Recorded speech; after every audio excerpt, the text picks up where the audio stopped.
Recent research suggests that there has been a big drop in enrollment in community colleges. Two-year community colleges fill the gap between high schools and four-year colleges. Some students take community college classes to get job training. Others go to community colleges to take lower-cost classes before moving to a four-year university. Community colleges can cost thousands of dollars less than four-year schools. But some students say credits for classes at community colleges do not always transfer to four-year colleges, and some employers say workers from community colleges are not always ready for jobs. At the same time, there are many jobs for people without a college education, which makes people believe they do not need college. Since 2010, the number of students at U.S. community colleges has dropped by 37%, or about 2.6 million students. Those numbers come from the National Student Clearinghouse Research Center, a nonprofit group. That is a surprise to many people because during the same period, the cost of higher education in the U.S. went up sharply. Many private four-year colleges can cost over $40,000 per year. Community colleges cost, on average, less than $4,000 per year. Some are even free of cost. Students say they are dropping out of community colleges because they lack support. Enrique Camara of Washington State was a good student in high school. He wanted to take audio engineering classes. But when he got to Shoreline Community College, he said it felt like he was in a weird maze. He felt lost. He said he had trouble getting help with things like choosing the correct classes and getting financial aid.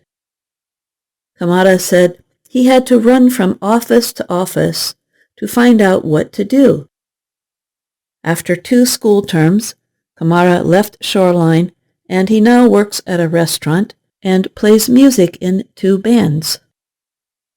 Camara is not the only student who had problems. Megan Parrish is 26. She lives in the southern state of Arkansas. She has been taking community college classes since 2016.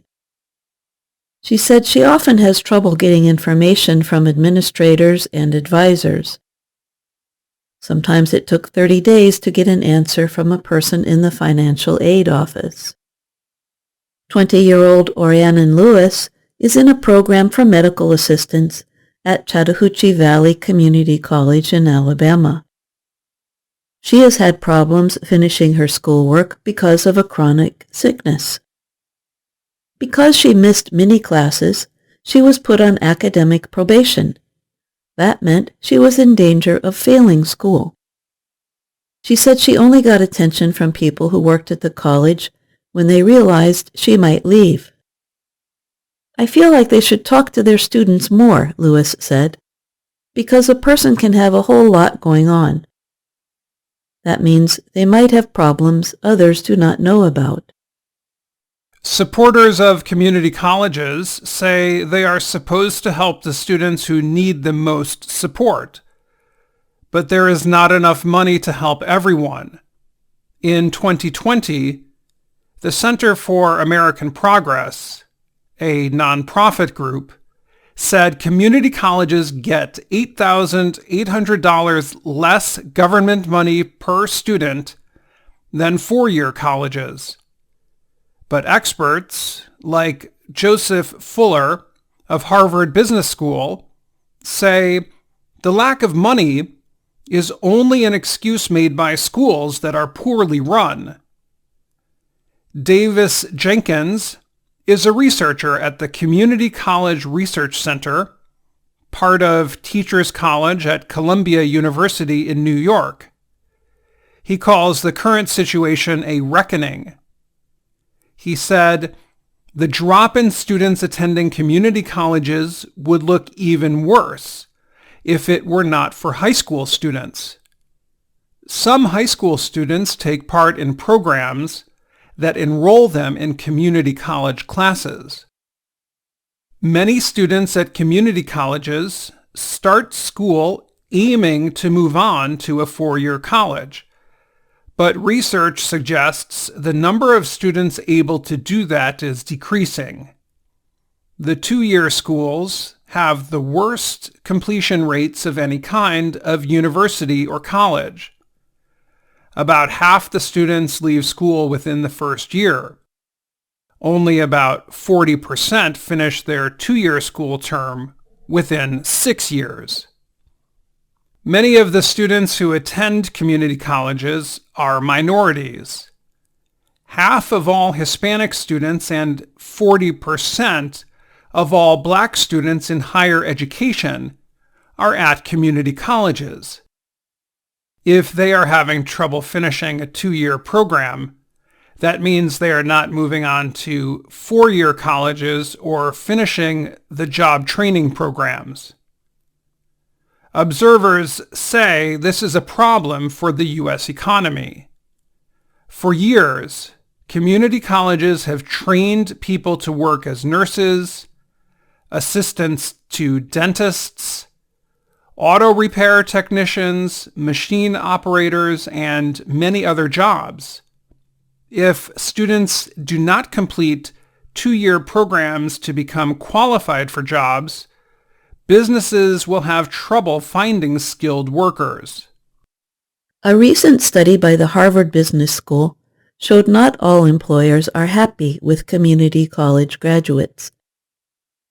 Only 62% of employers thought community college graduates were ready to work. In addition, all colleges are having trouble keeping young people in recent years. That is because there are many jobs available right now that pay well and do not require a college education. This hurts community colleges more than four-year colleges. In Michigan, the number of students going to community colleges dropped 3 times faster than those going to four-year colleges. That information comes from the state's Center for Educational Performance and Information. It covers the period from 2018 to 2021.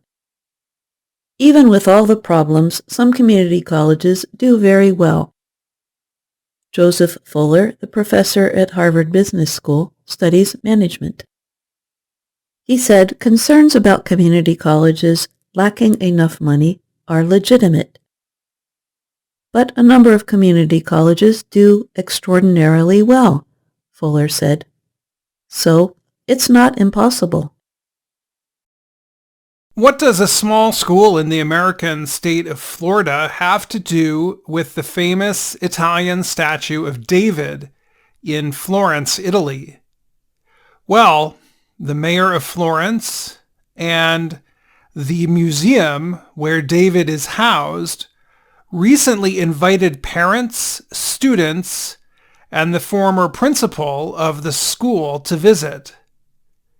The invitation came after some parents were upset when their 6th grade children at Tallahassee Classical School saw a photo of the statue during an art class. 6th graders are 11 or 12 years old.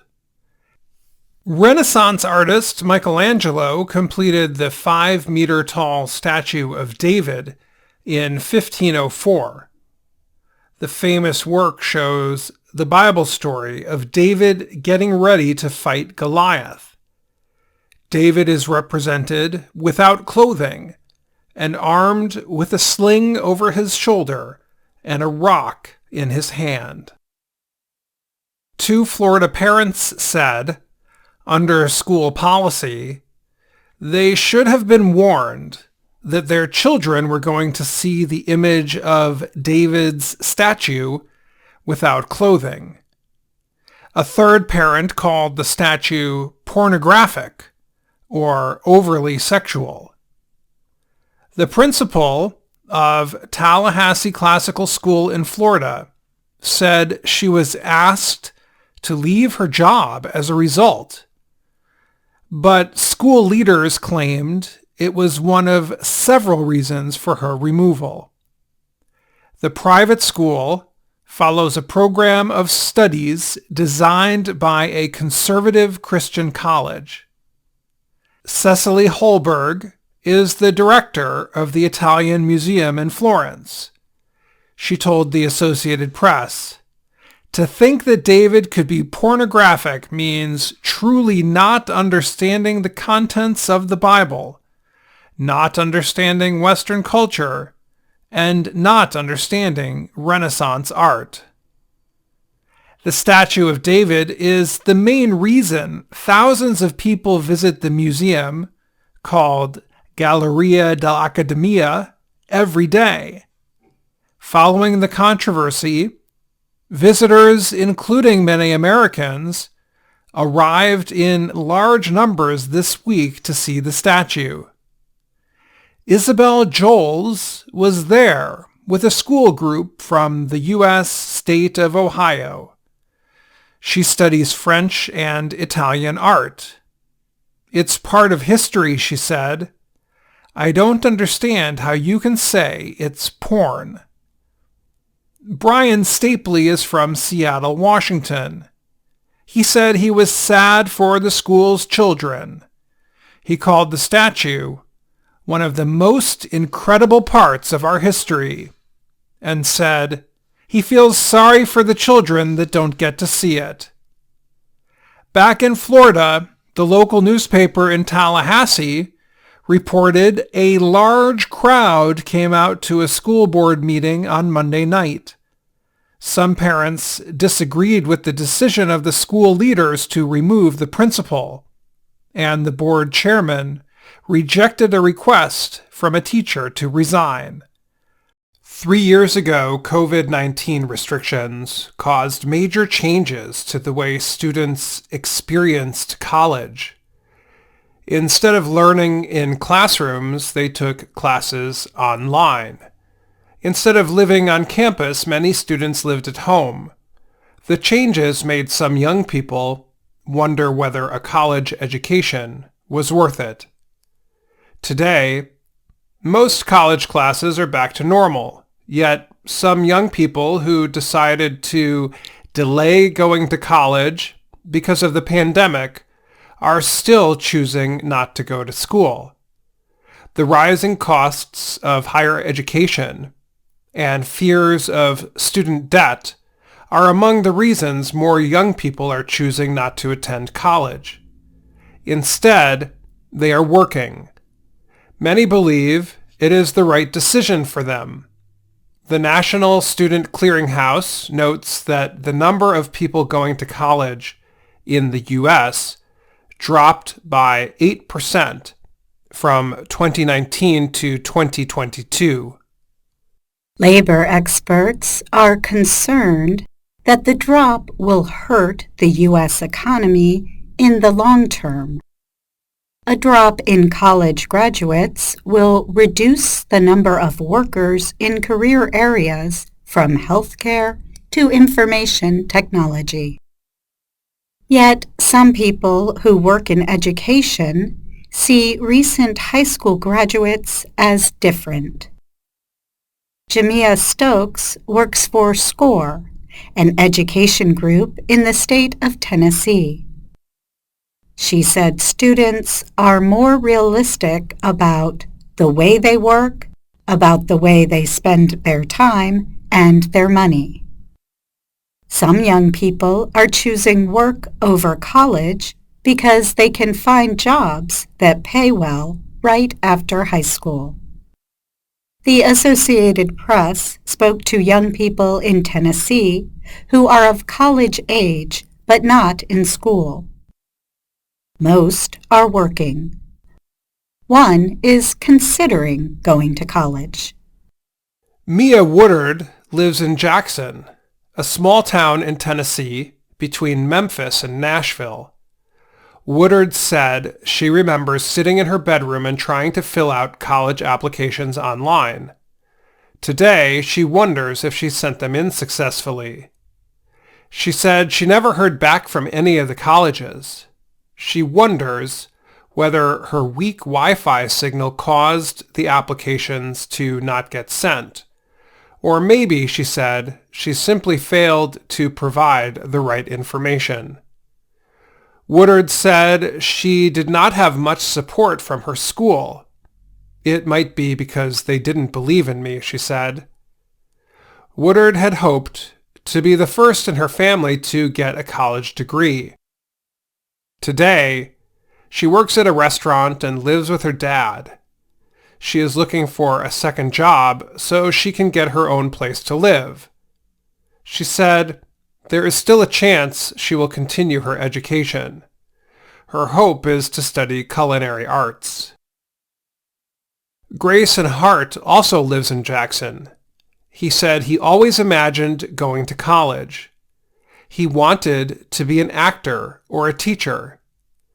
He thought college was the best way to reach his goals, but he changed his mind during the pandemic. 1 year after finishing high school, he is not in college. He applied to schools but decided not to go. Instead, he is running a theater program for children in Jackson. He said he changed his mind about college because he spent 1 year doing a lot of learning on his own during the pandemic. He said he felt free without the responsibilities of going to school. Hart said he wondered why he should pay a lot of money to attend college in return for a piece of paper, a diploma, that isn't going to help with what I'm doing now. Hart said he is not sure what is next for him.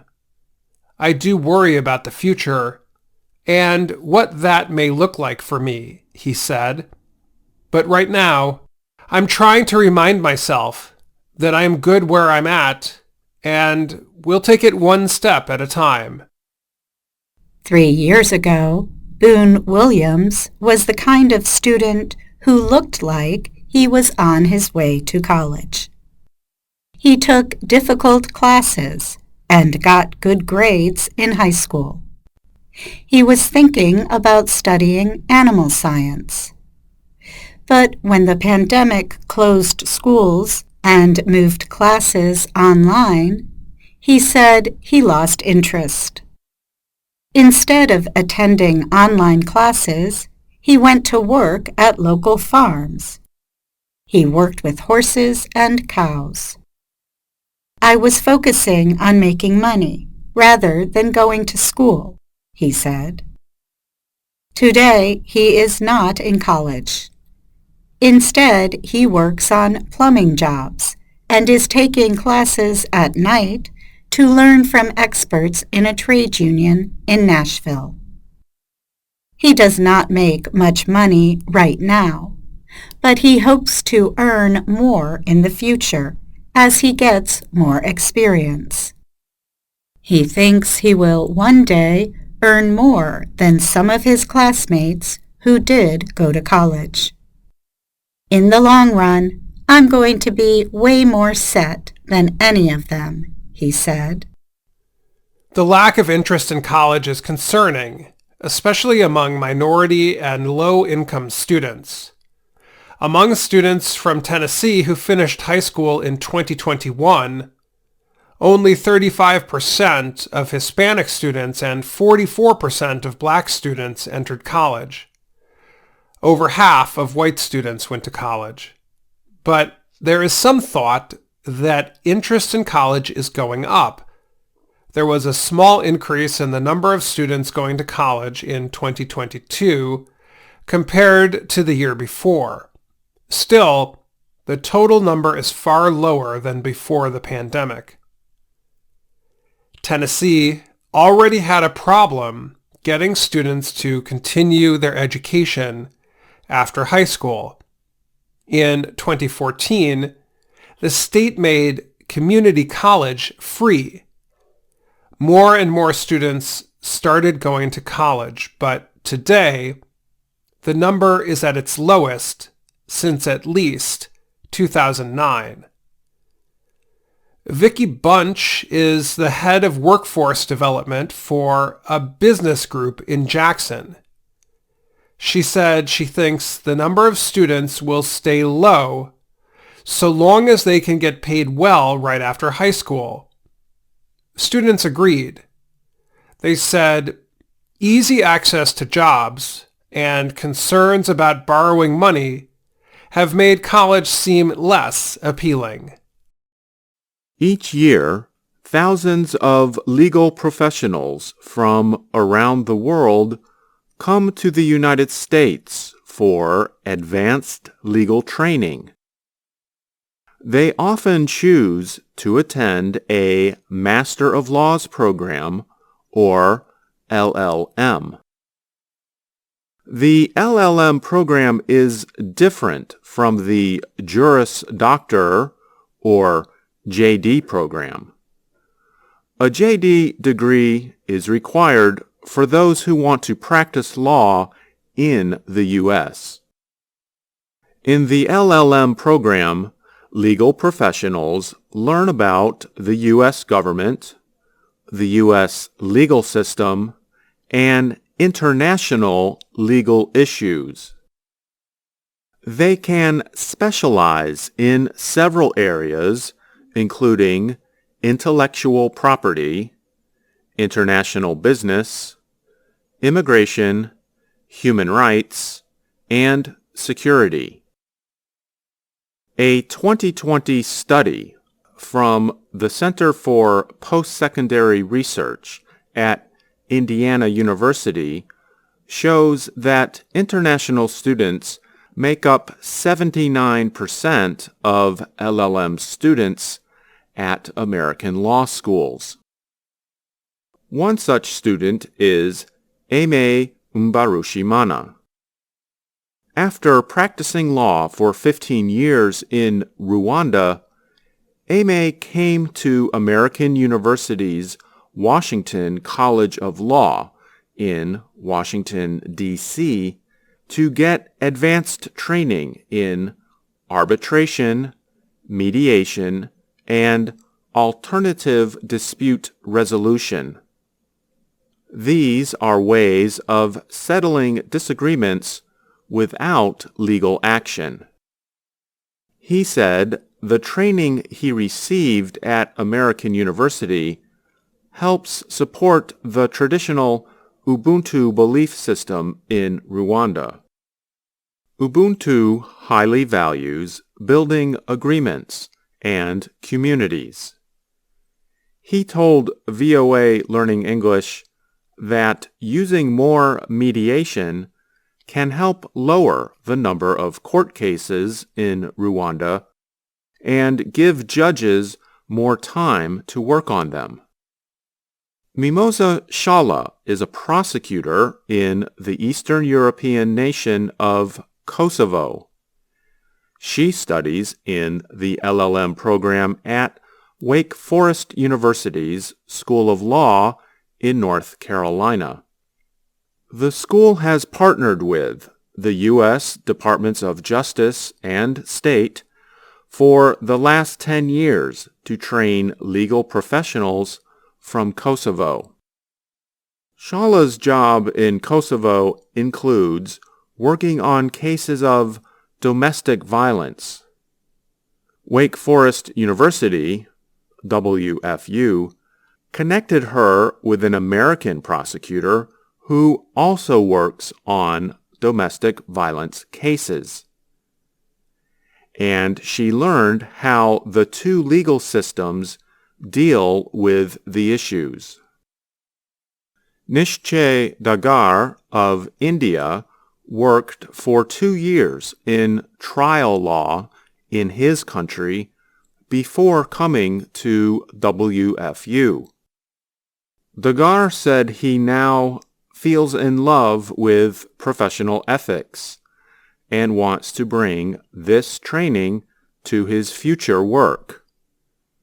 He also sees the U.S. legal system as more efficient than India's, and he hopes to bring this organization to his work.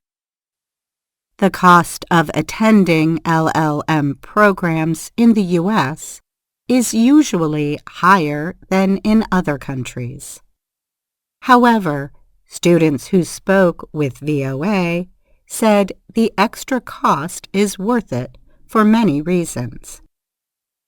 Law professors in the U.S. usually give students more individual help than those in their home countries. Besides office hours to study and receive advice, sometimes professors would invite groups of students to their homes for social gatherings. They also help students connect with working professionals and legal experts.